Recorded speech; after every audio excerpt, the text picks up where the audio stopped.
گدا بوی چشاهی میاره می به سفر بخور هم جوار برسونی که زمر بچه بیبار یه روزی خدایی چشاهی تیکه تیکه می به سفر بخور یه روزی بوی فرسونی کسیا به سر بچه بیبار یه روزی خوراک مورا تیکه تیکه لش دواره یه روزی بوی فرامون کسیا به سر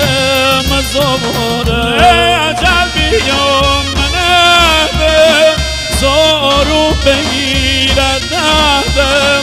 خاک صد برسونیم من پول شایدش سده